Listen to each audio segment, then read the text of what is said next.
last point that I want to make is about the real caste system in British India. Now, this is something that I sort of devised and have added it to my research paper. I was reading some articles about the railway caste hierarchy, okay? And then I started to research what was the real hierarchy in British India, because it clearly, that article was beautifully written, and it was, by the way, in the Wire, and it said that there was a hierarchy there in the railway system, and it was just a beautiful article. It was not about any politics. It was just telling a story. And from that, I got the cues to research. So let me say, the real caste system of India, based on some research that I've done, it was very clear in the railway hierarchy. The railways were the epitome of casteism as established by the British, the racial system.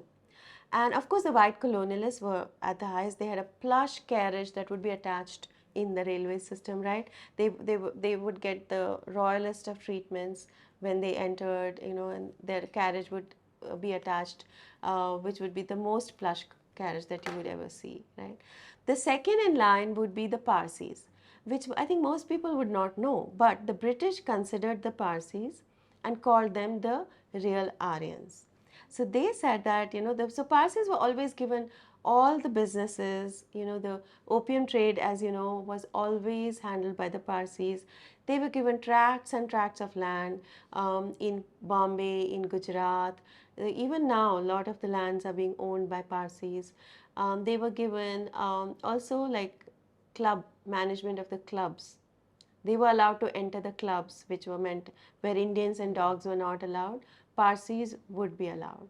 So that is the kind of treatment the Parsis received in British India, and they became obviously very, very rich, and even today they have some of the largest land holdings in India. The third was the biracials, so the biracials or Anglo-Indians. The Anglo-Indians were also, so both Parsis and Anglo-Indians were allowed to travel in second class, what is called the second class. First class is always the whites, right? The second class was the Parsis and the biracials. They were also allowed to have their first class tickets. They would be allowed to even join carriages sometimes if they were very rich, but at higher costs. The fourth was the blue bloods, or the nobles and royals. Nobles and royals, they would obviously have a lot of money, so they were able to afford, and they were allowed, if they were attached to the British kingdom or the British rule, they would be allowed to attach their carriages to the engine, and like a separate carriage. A separate carriage. They would be allowed. They were allowed. Yes. Okay. They were allowed. And then there were the brown sahibs, right? Brown sahibs would be allowed to also have a third class ticket, right? Then they would be allowed to, these were the brown sahibs, like maybe in the bureaucracy, but some were also people who were colluders and collaborators, who would be spies for the British. And so they were allowed to be part of the third class, where they were at least cushioned seating, or, they were allowed to have seats there. They were given titles, like Nawab Bahadur or Khan Bahadur, depending on if they're Muslims or Hindu. And Rai Bahadur was also one of the titles. Rai Sahib, those kind of titles were given. They were allowed to sit with some payment as kursi nashin. Kursi nashin was a term which meant like, well, all other Indians were sitting on the floor and only the whites were sitting on top on the chairs. They were allowed to pay some money and sit on chairs in the front, So this is the kind of system they had for what would be the real caste system. This is the real hierarchy if you think about it. Also, the martial races was sixth in line. So they had defined the martial races as those who helped them, right? So they had added, these are the people who are allowed to be part of the military, like the Sikhs, like the Gurkhas, also a lot of the Muslims, which is why when Islamabad, Lahore, that's Islamabad, Rawalpindi was one of the big cantonments, right? And they Islamabad became a military state after independence because there were so many Muslims in the British army, right, that had power, and they were also part of the martial races as considered by the British.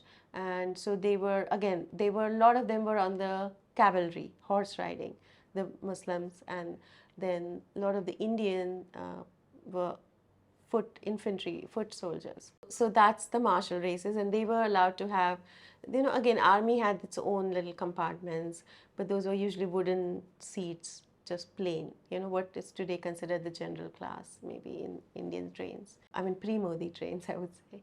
But then the seventh was the cattle class, right? In the Indian trains, the cattle class was basically all other Indians and Hindus specifically who had no seating. They were like cattle used to go in railway, if you've seen ever a cattle compartment, that is how they used to travel, and that is where the term cattle class was invented. You've seen it in movies like Gandhi, where people are climbing up, they're everywhere, all over, right? So that is cattle class, and that's how the Indians and Hindus were really treated like cattle, right? And if you can ride outside a club, Indians and dogs not allowed, that also included the Brahmins. But the last but not the least, the eighth class, which I found, was the criminal tribes and the rebels. Obviously, they were hunted down, killed, they had to live in jungles and, sometimes in very bad, poor conditions. And I bet they were not even, it was not easy for them to travel by train, even cattle class for that matter. But that is how I think the real caste system in British India was created.